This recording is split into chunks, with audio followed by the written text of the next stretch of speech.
Hello, my friends in Facebook and YouTube alike. I hope you're all having a fantastic Easter weekend. I am just coming to the close of my mommy weekend. My children were with their father this weekend, so I kind of had it to myself, which was nice and not nice, but that's just something entirely different. I have for you a beautiful deck to look at with me. Now, I'd opened it previously. It is called the Mystical Shaman Oracle. Okay, and it is, there's three different, their information. The reason I got it is Colette Baron Reed was one of them. I love her. I love her. I love her. I love her. But there's also, if I'm butchering these names, I apologize, but Alberto Villoldo and Marcela Lobos. And it's a very interesting deck. And I'll tell you why. Because depending on, so it's a shaman deck, right? So depending on how the card lie, when you do your draw, depends on how you read it. Okay. This one, what were the words? Okay, so there are three parts to each card. The essence, which is like the core of the card and what it means. Then you have the invitation. Now you only read the invitation if the card in your draw is in the upright position. If it is in a reversed position, you do not read the invitation, you read the medicine. I love that. I love the fact that they worded it that way. And it tells you the aspect or area of your life or relationships that you need to bring into balance and repair. Read the medicine only if your card is reversed. Remember, there are no bad cards, so reversed cards should not be avoided. In fact, you might want to see this as extra help from the unseen world to guide and protect you. Which I love, because who couldn't use a little extra guidance? This deck is so pretty, and I don't use it enough, and it's probably because I have way too many decks to be able to use them all, if I'm going to be completely honest here. But, so it comes in like a big ginormous box, okay? And then the cards are in a box of their own within that box, and then the guidebook is on top. So it is quite the Hay House. That's one thing I have to say for them. They definitely know how to pack their shit up. But that's all we're going to say about that. I did go through prior to this live and put them all back in order for you so that we weren't looking, because they were pretty well shuffled, so that we weren't looking at like, reversed cards, and I wasn't trying to get all the cards in order. So they're in order for you. All right, so card number 1 is the Ancient Ones. Oh, I just love all her imagery. Anything that she's involved in, I don't care if she's got other people that help her with her or not, but anything that Colette Baron Reed touches, in my opinion, is beautiful. The Andean Cross. This is the cross with the hole in the middle. Which, okay, so I have a Gaia subscription, and I've been watching a show called Ancient Civilizations. And one of the things that they have talked about is this particular cross. And if I'm remembering correctly, and correct me if I'm wrong, but something about the cross, the hole in the middle was meant to be like a gateway, almost like a stargate, if you will. But it was all like symmetrical on all the sides. Whereas, like some crosses these days, they're longer at the bottom. Christianity's cross is different. It's not, but all 4 sides to this are all symmetrical, which I thought was kind of interesting. Card 3, the Arrow. So pretty. And I'm telling you, looking at it, maybe that gives you a better idea of the color. I don't know. I know, but it's just stunning, stunning, stunning. 4, Beauty Way. That's so pretty. I've had like Buddha thrown at me lately, so I'm been very drawn to lotus flowers and things of a Buddhist nature, if I'm going to call it that. The dragonfly up top, gorgeous. The beloved, card number 5. Talk about putting your heart in somebody's hands. Or maybe those are your own hands. Who knows? Either way, you got to be delicate with those. The blade, card number 6. Now that's just interesting because there's a whole ton of stuff on that blade. I don't know if you can see it, but there's like the moon, the full moon literally is, I don't know if my camera is going to focus enough, but the full moon is literally in the center of the blade. But then there's like acorns and pine cones and I think butterflies and birds. Layers. You know how Shrek said ogres have layers? Well, this is like an entire deck of ogres, and there's a ton of layers on every card. All right, card number 7, the child. She's just beautiful. She's holding something in her hands, or they're just on her lap. You can't quite see because the title of the card is kind of overlapping them. But again, the moon, lots of moons everywhere. The circle, hands. It's like your family, not only the ones that you choose, but the ones that you just choose to make your family or to put in your circle. 8. It's a good number. It's my favorite. Completion, card number 9. This is that like snake who eats his own tail, but rainbow colors, like coming full circle there, dude. Love it.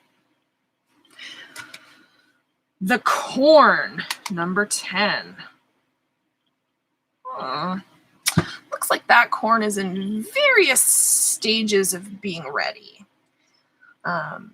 From your right-hand side to the left, just goes from being, very green and still kind of open, and then it's almost on this side over here, dying. I don't know. That's interesting. I haven't read through the entire book to know what it all means, so I'm just going by what the card looks like. The Council. Oh, that's interesting. Whew. Wait, where are we going? There we go. Beautiful. The war paint. You're going to get your answers there, and that's going to be it. That's it. That's all. Card 12 is the coyote. Oh, he's so sweet. And there's like so much imagery, you guys. So much on his forehead, down here and over here. It's like some of it you can barely see, but I could literally like sit there with these cards. See the difference in color if I hold it this way and then this way? This one's just richer. I think I got to tilt it back a little bit, but they're just beautiful. They're beautiful. And the moon, always the moon. 13, the crow. So what's that in the center? I don't know if you could call it a snake or if you could call it a nautilus shell. I don't know, but again, with the moon and the planet and so much imagery. I'm telling you, such an incredible deck. The Curse. Yeah, I've had this one pop out for me. Unfortunately. No, it's all good.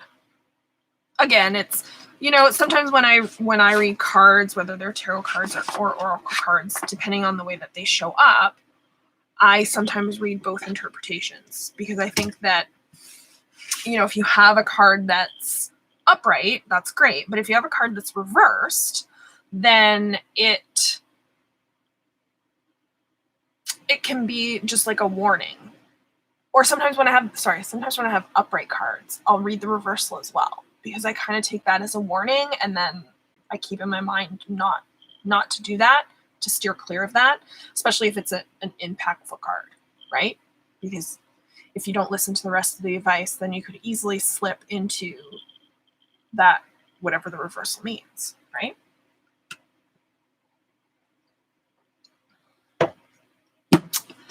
Got my tea. All right, card number 15, the drum. This is just so friggin' beautiful. I'm telling you. Insane. Like, you can't even see. Maybe if we put it here, it'll focus in better. I don't know. I don't think it is. I'm trying, but I don't think it is. I'm just trying to get.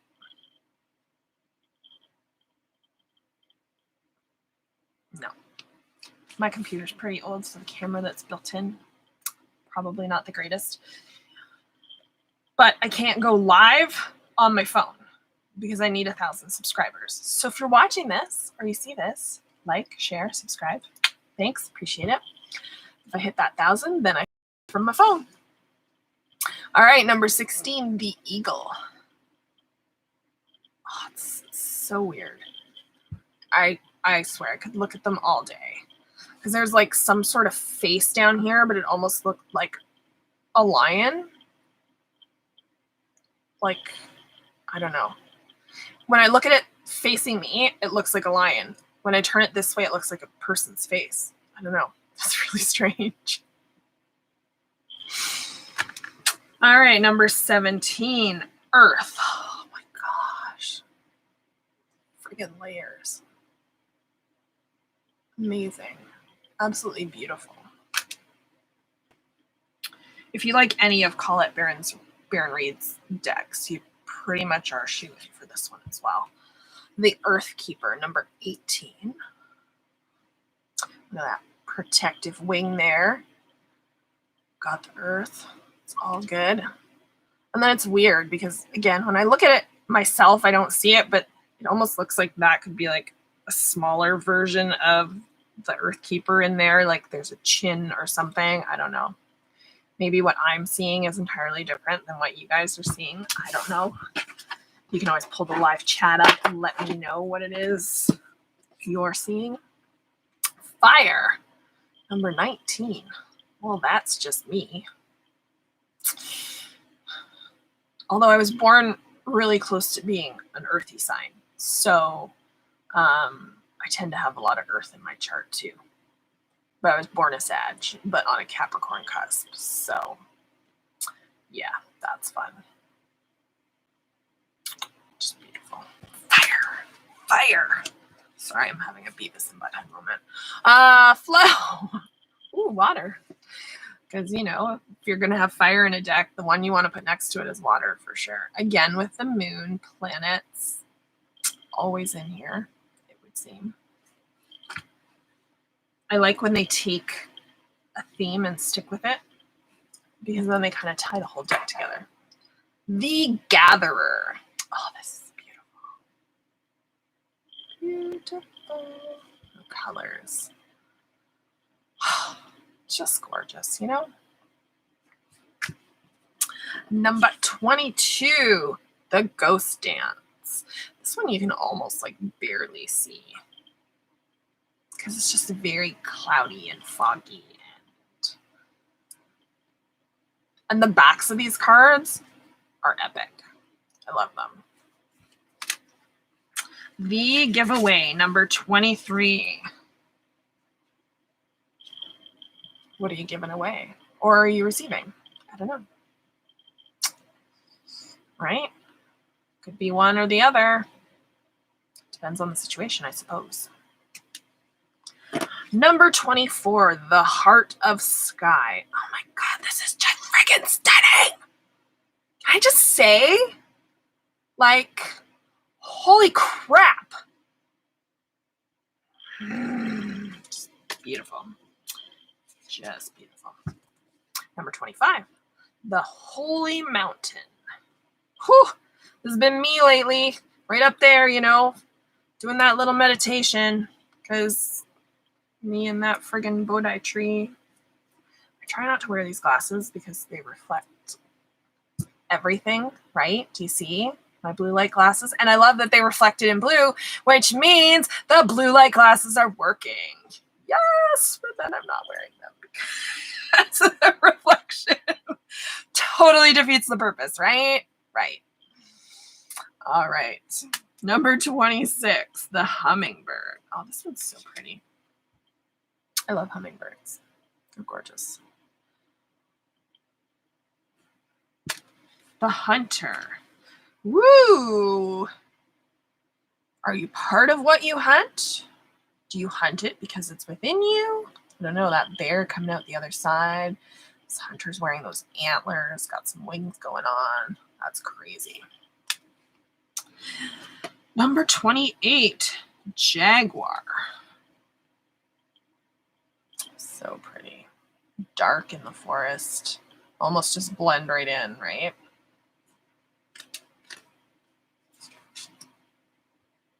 Number 29, the Journey.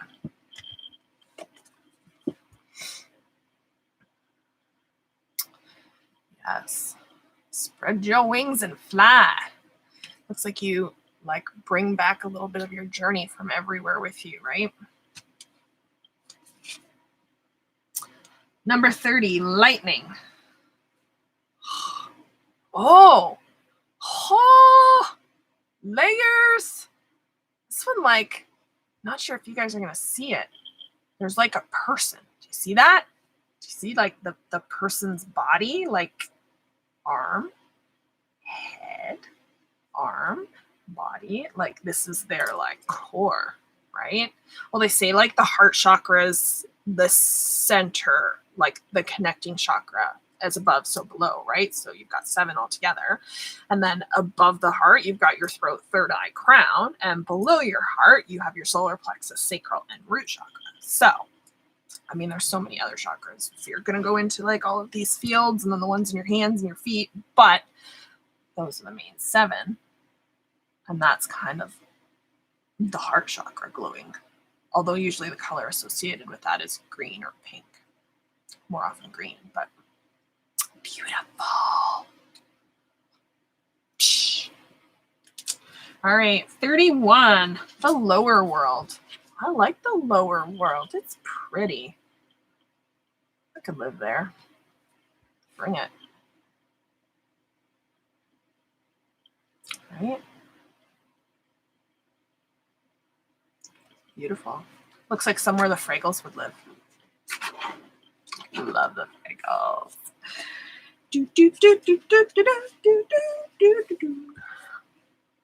Luminous warrior. Huh. Perhaps an enlightened being. Say no more.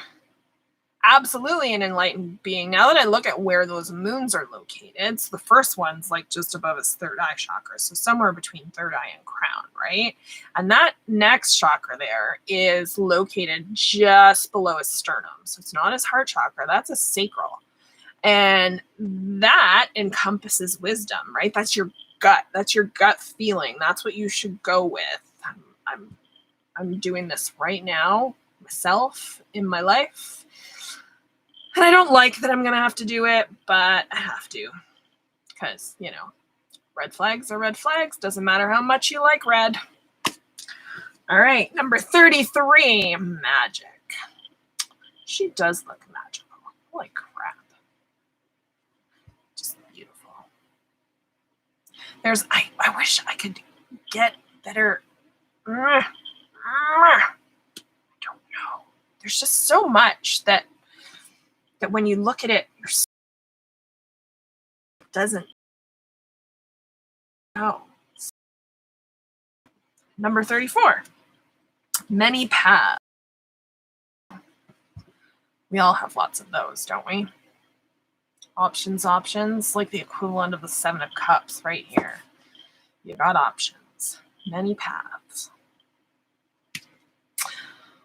Interesting.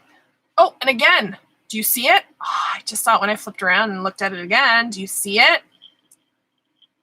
Shoulder, head, arm, shoulder, arm. So I'd say this one's like throat and third eye, right? He's got this burst right here, kind of at his neck, right here. And then this big moon on his forehead. So he knows he just needs to speak up. That's what that one's saying. But sometimes it's hard. It's hard to vocalize what you want, even though it's the right path. The medicine wheel. Whew. We sort of got everything representing here. Snake, eagle, hummingbird. Is that a cheetah? Yeah. Whew. So pretty. And all of the colors associated. I know, I think it's different colors than normal. Like normally you'd have like green for north and red for south. And I'm not sure which one of these are the, I think maybe red is north or white. I don't know which way that wheel would go, but they're different colors in like a shaman's world, or in this case, a shaman's oracle. Number 36, middle world. I see a lot of things with numbers. I always see numbers. So my favorite number is 8.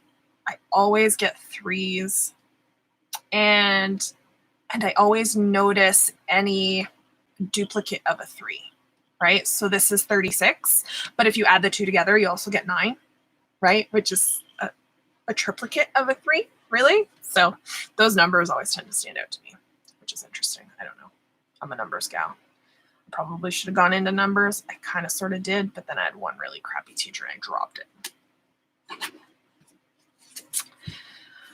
You know, it is what it is. Maybe I should go back to that. I don't know. Number 37, the moon. Look at all those phases. Phases of the moon. Beautiful. Number 38, the mystical shaman. Well, this whole deck is for you. Yes, it is. There's like, I don't know if that would be like his soul or his self who's like having an out-of-body experience, but it's kind of coming from him. Just beautiful. 39, the owl. He's so pretty. So pretty. Do you know how long owls' legs actually are? I'm sorry, totally random fact here, but their legs are like longer than their bodies, like the rest of them. It's insane. Look it up. The pictures are hilarious. All right, number 40, Pachamama. I don't know what that is or who that is, and I'm going to leave this card out because I'm going to look it up when we're done here. Because I don't know who that would be within the lore. It's a beautiful card. Maybe it's like a medicine woman. She looks wise. She looks like she's got lots of experience. She's almost on the sad side, like life has dealt her some serious crap and she's not impressed. Or it's made her sad. The rainbow, number 41. I love this card. What were the 2 cards I drew from this deck once? The jaguar and the drum.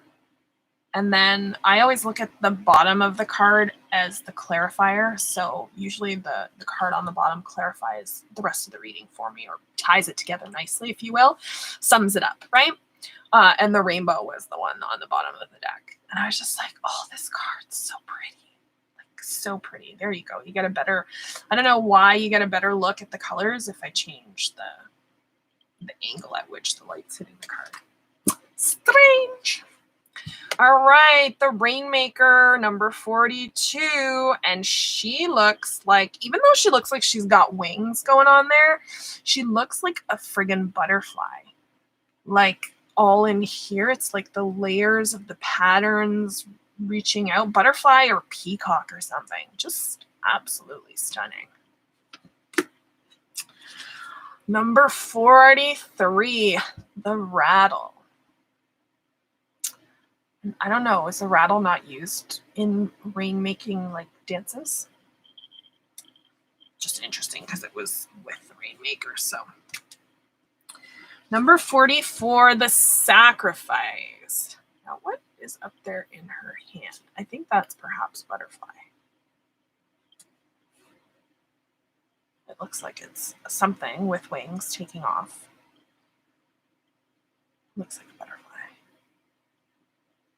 It's beautiful. Like I could just get lost in all of the patterning that they put next to things, beside things, in front of things, because like here we come, the Seer, card number 45. Oh look, it equals 9, 4 plus 5.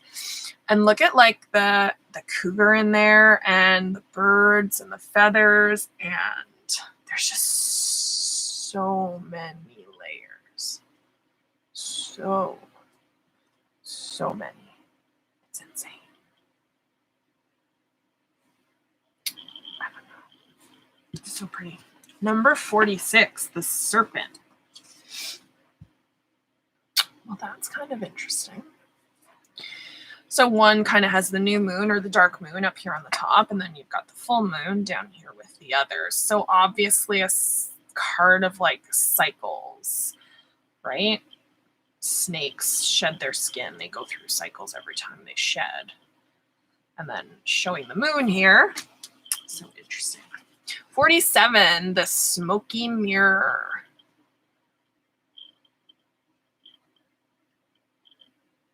The Buddha.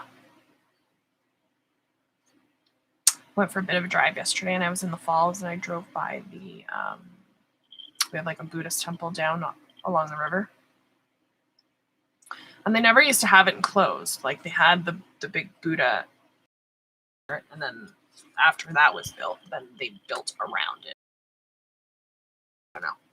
The Sorcerer. And the Rainbow. What was that card? The Rainbow. It's like it zips through that card, right? Because it continues. I just thought it was kind of interesting. I like how they tied them together. Soul Retrieval. Oh, Soul Retrieval. 49. Sometimes we need to be like a butterfly. Sometimes, especially if you're in like, if you're a healer, if you're in that kind of a position where you give of yourself and you give and you give and you give and you give. And maybe the people you're giving to aren't in a space or time or headspace where any reciprocity for what you're giving is an option, right? But when you give bits of who you are, you give bits of your soul. So you do have to take time to recuperate. You do have to take time to put yourself back together. And I think we all need to kind of have a butterfly moment where maybe we go into our own little cocoons, we shut the rest of the world out, and we just rejuvenate, regenerate, and we come out an entirely different person. Maybe we've had some lessons that we've learned, or that we've had to process while in that cocoon. Very interesting. Number 50 is the Spiral. Now this reminds me of a Nautilus shell. And I love all the colors. They're beautiful. They're super rich, like what it's showing when I turn it. I don't know why I have to turn it. Whatever. 51, the Staff.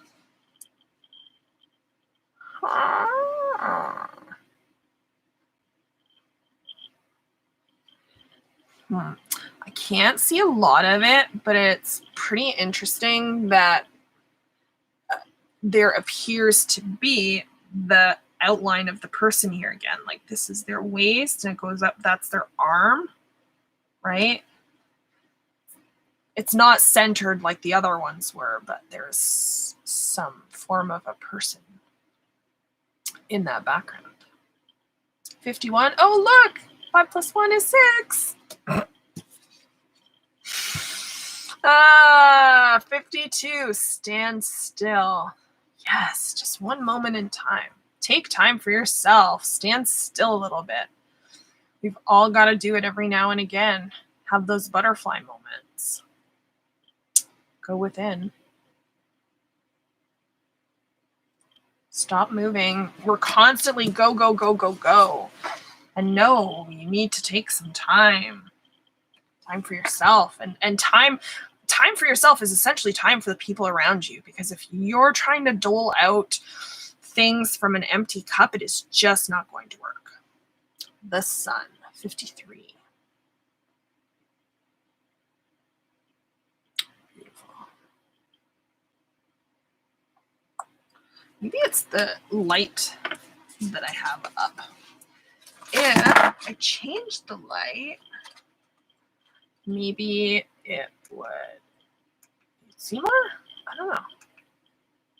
No, I don't think so. I don't think so. I knocked over one of my towers. I am sorry. Green serpentine Jasper. Number 54. Oh, look, 5 plus 4 is 9. The Sweat Lodge. I'm going to prove to you exactly how much numbers pop out to me. The Sweat Lodge. This reminds me of the Death card in normal tarot. And I'll tell you why, because they've got that door and there's a light on the other side of that doorway, right? So the Death card in normal tarot, it isn't a bad card. It doesn't necessarily represent a physical death, but it does represent the end of something and the beginning of something new. So this card looks a lot like that. And when you think about a Sweat Lodge, you're going in there hoping for some crazy revelation or something. You're hoping for a new perspective on things. The Hanged Man. If we were to look at regular tarot, the Hanged Man is looking at things from a different perspective, right? Trying to view it differently. Well, this is the Death card going into that new beginning in a Sweat Lodge where you might get a different perspective.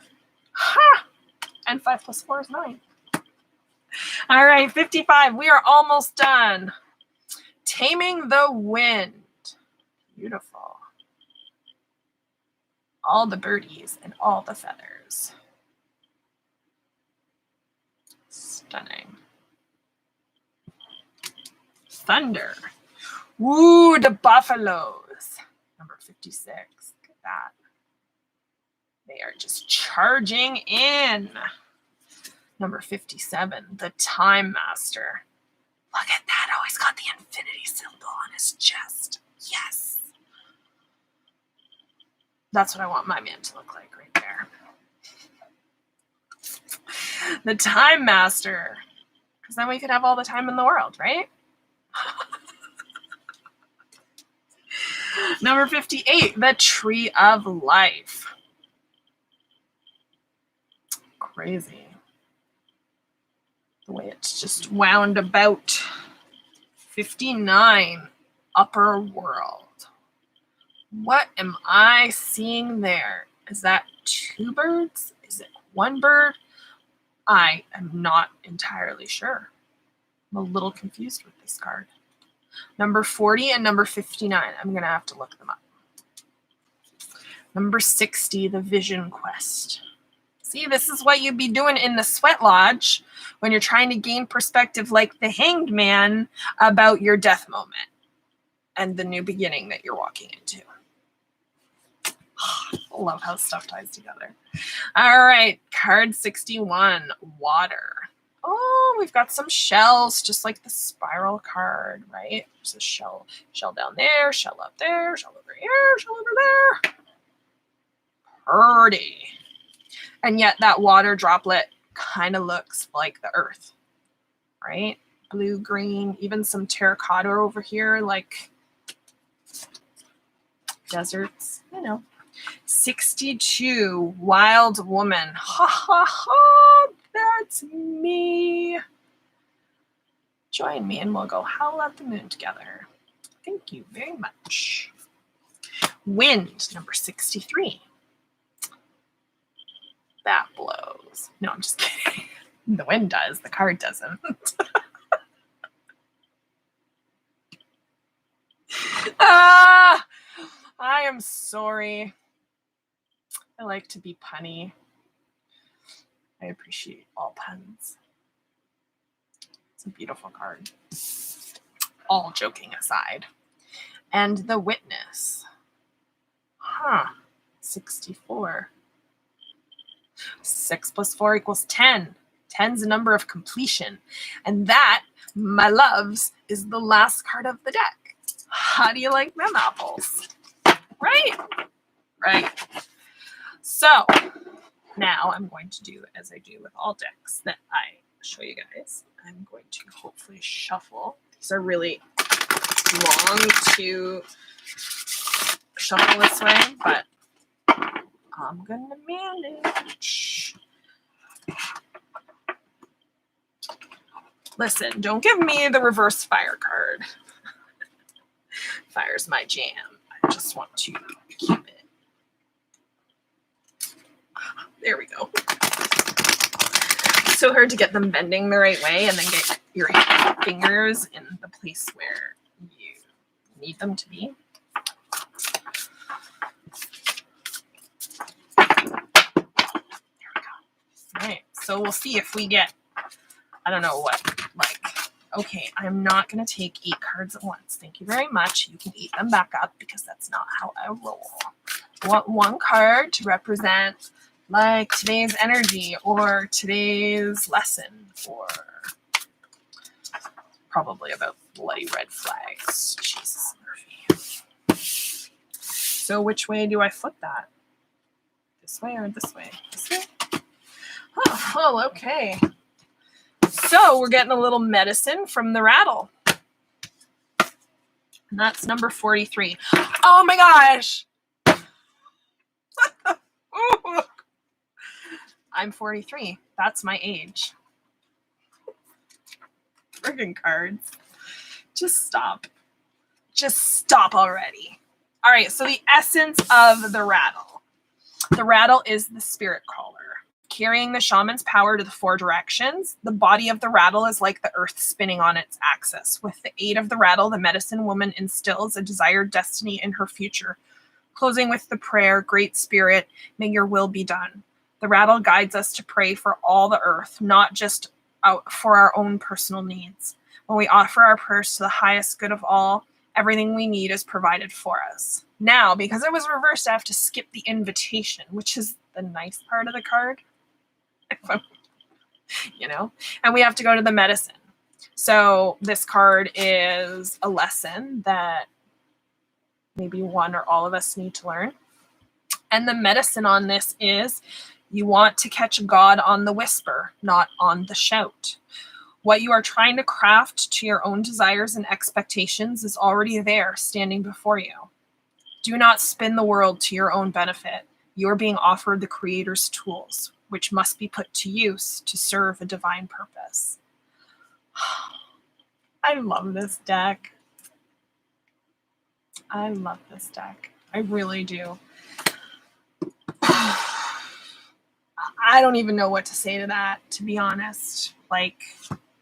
Because it's true. We all have within us the tools that we need to do the things that we need to do.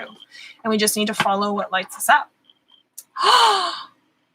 You guys. Do you know I said the bottom of the deck is my clarifier? Many paths. I think this is a message for all of us. We're all on a different path, and we all have different tools before us, and we all have different things about us that we can share with the world to make it a better place. And so I think we need to focus on that instead of focusing on what we can do to make our lives better. Because essentially, when you make your own life better, or when you make somebody else's life better, you make your own better. Don't ask me how it happens. It's all about the energy. I don't need to know how it works. I just know it does. So, today, sorry, we did oracles. And I'm just, we need to heal the world, you know? So I hope you all enjoy the rest of your weekend. I'm super excited for my kiddos to be home in a few hours. They should be here by 7:30, so I need to maybe look into eating some lunch. You know, I could seriously just survive on the tea, but I probably shouldn't, because, you know, I just shouldn't.